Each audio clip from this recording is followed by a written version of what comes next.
الله من الشيطان الرجيم. بسم الله الرحمن الرحيم. ما جعل الله من بحيرة ولا سائبة ولا وسيلة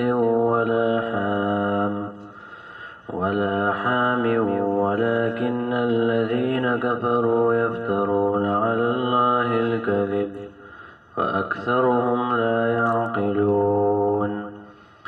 وإذا قيل لهم تعالوا إلى ما أنزل الله إلى الرسول قالوا حسبنا ما وجدنا عليه آباءنا أولو كان آباؤهم لا يعلمون شيئا ولا يهتدون. مخکې دا خبره وشوه چې داسې بېځایه تپوسونه مه کوئ چې د هغې د وجې نه څه شی په تاسو باندې حرام شي. نو اوس هغه خبره کوي چې ځینې شیزونه چې تاسو مستقل حرام کړلي په هغې باندې رد کیږي. د آیات مقصد دی رد دی په تحریمات لغیر الله باندې. چا چې د الله تعالی نه علاوه څه شیزونه حرام کړلي او هغه دین ګڼي نو په هغې باندې په دې آیات کې رد دی. ما جعل الله نه دی مقرر کړی الله، او دې معنی دا ده چې الله تعالی شریعت نه دی ګرځولی. ما سن و ما شرع الوجیز کی ابن عطیه وی ما جعل الله نه دی مقرر کړی الله تعالی، یعنی دین نه دی مقرر کړی، شریعت نه دی مقرر کړی. من بحیرة حس بحیره ولا سائبة او حس سائبه او نه وسیله او نه حام. ندیو خو لفظی ترجمه نه ده مراد. د بحیره نه مراد هغه څاروی دی چې هغه به 12 پیره بچي راوړه. نو بیا به دې مشرکانو ویله چې د دې دا شوده اوس حرام دی، په دې باندې به سوارلي نه کوئ. د دې شوده به عام خلک نه استعمالوي او دا اوس مقدس غوا شو. نو که اوښه به و که غوا به او که بیزه و چیلی به خو چې 12 کرته به هغه لنګ شو نو بس دیو به ویلې ویلې دا شوده حرام شو، دا مقدس غوا ده، په دې باندې به څوک سوارلي نه کوي، سوه پې وړي نه. دا که د چا پټي ته ورغله نو منع کوي به نه، ازاده به ګرځي. نو دې ته به دیو بحیره ویلی. نو الله په دې خبره باندې رد کوي چې د دې د تقدس تاسو د کوم ځای نه قایل دي. ولا سائبة او نه سائبه. سائبه هغه څاروي ته وایي چې د یو سړي به بیمارو یا به الله تعالی سره حاجت پوره کړو نو دیو به یو اوښ یا یو غوا څه بیزه څه شی به آزاد کړو د الله دپاره، او بیا به ویل په دې باندې به هم سړی سوارلي نه کوي، دا به منع کوي نه د خپل بټو نه، دا به آزاده وي د بوتانو دپاره. نو دغې ته سائبه ویلی کېږي. او د بوتانو چې کوم منجوران دي هغه به استعمالوي، عام خلک به دا نه استعمالوي، په خلکو باندې به دا حرام وي. دریم ولا وسیلة او وسیله من الله تعالی نه ده مقرر کړل، تاسو ځان نه مقرر کړل. وسیله هغه څاروي ته ویلی کېږي چې مسلسل 10 کرته هغه مؤنث بچي راوړي. نو چې 10 کرته به مؤنث بچي راوړه بس دیو به ویله دا اوس مقدس غوا شو، مقدس اوښه شو، د هغې د تقدس قایل شو. په دې به سفر نه کېدې، د به سوی نه، د دې په ملا باندې به بوج نه ږدې. نو دا مقدس غواړه. ولا حام او حام الله تعالی نه مقرر کړی. حام هغه اوښ ته ویل کېږي چې د هغې نه به لس اوښې بلار وشوي، چې لس اوښې به دې بلار وشوي نو دیو به وویله بس دا مقدس اوښ دی، دا چې دی اوس به ګرځي، څوک به دې د څه نه وایي. نو دا به تحریماتو د مشرکانو باندې رد دی. یو ځای د ځان نه سړی مقرر کړي د هغې د تقدس قایل شي، لکه هندوان د غوا د تقدس قایل الله تعالی دا نه مقرر کړ. او دغه رنګې دا ګنګ نه او جم نه دا کوم اوبه چې هندوان د دې د تقدس هم قایل. په دې باندې هیڅ دلیل نشته د ځان نه د خلکو یا د دې پیر بابا او نور داتا په دې باندې دیوالونه به خلک ځان مګي دا کاڼي استعمالي د دې د تقدس قایل دي خلک. دا د شرک دروازې دي، چور دروازې دي د شرک. نو دا تحریمات خلک د ځان نه کوي. ولكن الذين كفروا سوال لري چې دا الله نه دی مقرر کړل نو چا دی؟ جواب دا دی چې ولكن الذين كفروا لیکن هغه کسان چې کافران دي یفترون علی الله الکذب د ځان نه په الله باندې دروغ جوړوي چې دا پلانې ساروي دی او دا پلانې دی او دا حرام دی. واکثرهم لا يعقلون اکثر بدی کې نه پوهیږي، عقل نه لري، علم نه لري، پوهه نه لري چې الله تعالی دې سویل لیکلی. واذا قيل لهم تعالوا بدی کې رد و دلیل د مشرکانو باندې مونږ چې دا شیزونه منو چې دا حرام دي دا زمونږ پلارانو دا طریقه کړل مشرانو، دا دلیل ټیک نه دی ځکه مشران ستا په غلطه باندې په دلیل بسې نه روان، په علم بسې نه روان او په سمه لار نه روان، بیا هم سړی باغې بسې ځي. واذا قیل لهم کله چې وویله شي دیو ته تعالوا راشئ الی ما انزل الله هغه څه ته چې الله نازل کړلی و الی الرسول او رسول طرف ته راشئ قالو دی وایي حسبنا کافي ده زموږ لپاره ما هغه طریقه وجدنا علیه آباءنا چې موږ خپل پلاران منتي زموږ پلارانو دا طریقې کړلې نو موږ هم په هغې باندې روان یو. اولو کان آباؤهم آیا پوره به وي د دیو دپاره پلاران د دیو اگر چې نه پوهي د هغه شیئا په هېڅ شي باندې علم ورڅه هم نه و ولا یهتدون او په سمه لار هم نه و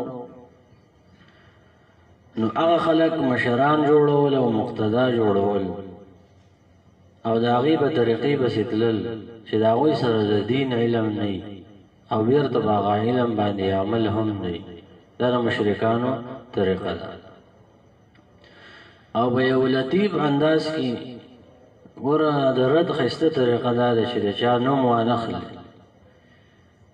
داسې نه و چې ستاسو پلاران به ګمراهۍ وي، که چېرته پلاران ستاسو به ګمراهۍ وي په سمه لار نه و نو بیا به هم تاسو په هغې پسې ځئ. نو رد دی په دلیل د مشرکانو باندې. دلیل دی مولانا مفتی شفیع رحمه الله وایي چې هغه څوک مشر جوړول مقتدا جوړول لیډر جوړول چې د هغه څه علم نه وي او بیرته په دې علم باندې عمل نه وي دا طریقه د مشرکانو ده. کوم سړی چې ته مشر جوړې لیډر یې جوړې نو پکار ده چې د هغه څه د دین علم ورسره وي او بیرته په دې علم باندې روان وي. نو ستاسو د پلارانو وایي د دیو څه علم هم نه و ولا يهتدون وبيرد بعملهم له. يا أيها الذين آمنوا عليكم أنفسكم دا دعوت چې کله وشو نو خلک خو دعوت نه قبلوي نو مؤمنان خفه شي. الله تعالی وایي خفه کېږئ مه بس د خپل ځان غم کوئ او چې تاسو دعوت کوئ او هغې نه مني بس ته ولې خفه کېږئ.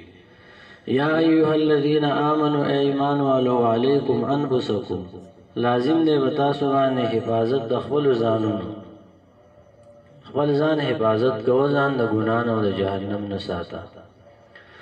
لا یضرکم ضرر نشي درکولی تاسو ته من هغه څوک ضل چې ګمراه دی اذا اهتدیتم کله چې تاسو هدایت بیا مونتی.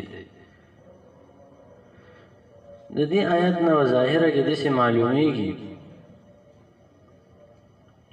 چې یاره امر بالمعروف او نهی عن المنکر نشته، ځکه چې الله تعالی وایي په تاسو باندې خپل ځانونه لازم دي او چې بل سړی ګمراه دی نو تا ته نقصان نشي درکولی. د دې نه خدا معلومیږي چې بس امر بالمعروف او نهی عن المنکر مکو او د ځان غم کو، او چې بل سړی ګمراه دی نو تا ته نقصان نشي درکولی کله چې ته به سمه لار باندې. د آیات نه خدا معلومیږي. نو د دې څه جواب دی؟ د دې یو جواب دا دی چې دا په اصل کې دا آیات مؤمنانو ته تسلی ده. د مخکې آیات نه هم پته لګي چې تاسو کافرانو ته دعوت ورکو. د کافرانو دلیل دا و چې مونږه دا کومه طریقه کوو نو دا زمونږ د پلارانو ده، نو مؤمنانو ولا دعوت ورکو چې که ستا پلار او مشر بالفرض په غلطه طریقه نو بیا هم ته په هغه پسې ځې، نه دا دعوت دی. نو که د دې دعوت نه وروسته هم یو سړی دعوت قبول نه کړي اوس ته مه خفه کېږه. بیا دا آیات عین د امر بالمعروف او د نهي عن المنکر د پاره دی. د دې مخکې سیاق او سباق نه پته لګي چې کافرانو ته په دعوت کې امر بالمعروف وکړي او نهي عن المنکر وکړي، او چې هغه ونه مني بس بیا وستا باندې د خپل ځان غم دی. بیا خفګان مه کوه. بیا که څوک جهنم ته ځي نو ځي به جهنم ته، ځکه الله تعالی دا وعده کړله چې زه به جهنم ډکوم. جهنم ته به څه خلک ځي نو ته دعوت کوه. دا ښایسته جواب دی. د دې دا مطلب نه دی چې امر بالمعروف مه کوه د ځان غم کوه، نه، امر بالمعروف کوه که د هغې باوجود یې څوک نه مني په تا باندې هېڅ غم نشته. دویم امام قرطبي رحمه الله نقل کوي چې ابو داود او ترمذی حدیث نه چې ابو بکر رضی الله عنه پاسېد او تقریر وکړ. خطبنا ابو بکر رضی الله عنه، خطبه کوله او ای خلکو دا آیات چې نو ورې تاسو د دې غلطه ترجمه کوئ، او دا آیات دې نه دا تاسو چې څنګه وایي چې بس د ځان غم کوه او نور بکی. دا د آیات مطلب نه دی. قسم په الله چې ما د نبی علیہ السلام نه اورېدلي دي چې کله دا خلک ظالم ویني ظالم او د هغه د لاس نه رانیسي، نه به لاس باندې چې کله طاقت رسي، او نه په خوله باندې چې کله د خولې طاقت، او دې ظالم راونیسي نه، نو قریب ده چې الله تعالی عذاب راولي او دې ټول پکې اخته کړي. هغه چا چې دعوت نه دی کړی هغه هم پکې الله تعالی راګیر کړي. نو ګوره د آیات دا مطلب دی چې خپل ځان د باندې لازم دی سره د دعوت نه امر بالمعروف او نهي عن المنکر وکړي، او دا معنی نه دی چې نهي عن المنکر مه کوه او خپل غم کوه. او دا تاسو د آیات غلط مطلب بیانوئ. یو جواب دا دی، صحیح خبره ده. دویم جواب بعضی علماء دا کړی دی چې یاره د دې بعضې احادیثو نه معلومیږي چې داسې ټایم به راشي چې دا دعوت به فایده نه کوي په آخره زمانه کې. عبدالله بن مسعود رضی الله عنه ویلي، او ابو ثعلبه خشنی یو صحابي دی، یو سړی ول راغی ویل د دې آیات څه مطلب دی چې الله تعالی وایي تاسو د خپل ځان غم کوئ او چې بل سړی ګمراه دی نو تا ته څه نقصان نشي رسولی. د دې څه مطلب؟ ابو ثعلبه خشنی ورته ویل صحیح سړی نه تپوس وکړو، زه په دې خبره باندې خبر یم او ما د نبی علیہ السلام نه تپوس کړی تاسو به امر بالمعروف او نهي عن المنکر کوئ، او کنه خبره دې حد ته ورسېدله چې ته وایې نه چې خلک په خواهش پسې روان دي او دنیا یې غوره کړله او دعوت اثر او دین دې سي لکه سړی چې په لاس کې سکروټه رانیسي، بس په هغه ځای کې بیا د خپل ځان غم پکار. بیا به د آیات دا معنی چې داسې زمانه راله فی الحال خو خلک اوري خبره او خلک خبرې د دین د غوږ دین دا هغه زمانه نه ده، دا ډېره ښه زمانه ده. په دې زمانه کې به دا خبره نه کوي. دین د خلک غوږ دي، خو چې ته د صحیح دین بیان اخوا دېخوا ورته نه وي او خلک خبرې د غوږ دي. نو چې کله داسې زمانه راله قیامت ته نږدې شي، بیا به دنیا پرستی او که ته خلکو ته دعوت ورکړې نو ته اوسه خرابېږې، داسې حال به راشي. بیا به د خپل ځان غم کې چې د خپل ایمان دې بچ شي، بس دقه پوره ده. نو دا د آیات دویمه معنی ده، اگر چې دا اوله معنی غوره ده چې دعوت وکې او د هغې باوجود که څوک ګمراه و تا ته نقصان لري. او دویمه معنی دا ده چې دعوت به په هغه وخت کې پرېږدې، د ځان غم به کې چې کله بالکل دنیا پرستي هر سړی به خواهش پسې روان. دغه دویمه ترجمه. او دغه پکې راځي چې هر سړی به خپل رایې پسې روان وي، د خواهش تابعداري شروع شي او دنیا غوره کول شروع شي. بس په هغه ځای کې به بیا د خپل ځان غم. بس ما جعل الله ندی مقرر کړ الله تعالی بشریت دین نه مقرر کړی من بهیرة هیڅ بهیره هغه څاروی چې 12 پیره بچي راوړي او شودې خلک حرام کړي، ولا سائبة او نسائبه او څاروی چې هغه د بوتانو په نوم باندې آزاد پرېښودلی شي، ولا وسیلة او نه وسیله هغه څاروی چې مسلسل مؤنث بچي راوړي او خلک یې د ځان نه حرام کړي، ولا حامل او نه اوښ هغه اوښ چې د هغې نه د نطفې نه لس اوښې بلار وشي او دې ووایي چې هلکه دا مقدس شو. الله وایي داسې نه ده. ولكن الذين لیکن هغه کسان کفروا چې کافران دي یفترون علی الله الکذب جوړوي په الله باندې دروغ، دا ټول دروغ جوړ کړل. واکثرهم لا یعقلون اکثر بدیو کې عقل نه لري. واذا قیل لهم کله چې وویل شي دیو ته تعالوا راشئ الى ما انزل الله والى الرسول هغه څه چې الله نازل کړلي والى الرسول او پیغمبر ته راشئ. اختلافاتو کې به الله او رسول ته خبر وړي کی. قالو دی وای حسبنا کافر زمون د پاره ما هغه طریقه وجدنا علیه آباءنا چې مونږ دې مونږ په هغې باندې پلاران خپل. یو هغه طریقه ده چې دا الله او رسول په مقابله کې سړی د پلار پسې روان وي، نو دا غلطه ده. چې الله او رسول یو څه وایي او دی هغسې د پلار په غلطه طریقه، دا غلطه ده. او یو پلار او رسول پلار چې دی نو هغه په پیغمبر پسې تللی دی، که د هغې په صحیح خبره پسې سړی ځي، په دې کې برکات هم وي. د دې آبا او اجدادو دا ښه طریقې پرېښودل نه وي پکار. لکه چې چا پلار مسلمان دی او مؤمن دی، پکار ده چې هغه کومه عادات کوله دا بچی یې هغه عادات کوي، دا د برکت ذریعې ور. اولو کان آباؤهم آیا که و پلاران د دیو لا یعلمون شیئا چې نه پوهي دا په هېڅ باندې د دین نه نو خبر، ولا یهتدون او نه په هدایت باندې و په سمه لار باندې روانو، بیا هم تابعداري کوي. یا ایها الذین آمنوا ای ایمان والو علیکم انفسکم لازم دی په تاسو باندې حفاظت د خپلو ځانونو د ګناه نه. لا یضرکم ضرر نشي درکولی تاسو ته من هغه څوک ضل چې ګمراه دی اذا اهتدیتم کله چې تاسو په سمه لار باندې او دعوت کوئ. الی الله مرجعکم الله ته واپس ستاسو نه جمیعا د ټولو فینبئکم خبر به درکړي تاسو ته بما کنتم تعملون په هغه عمل باندې چې تاسو کوئ.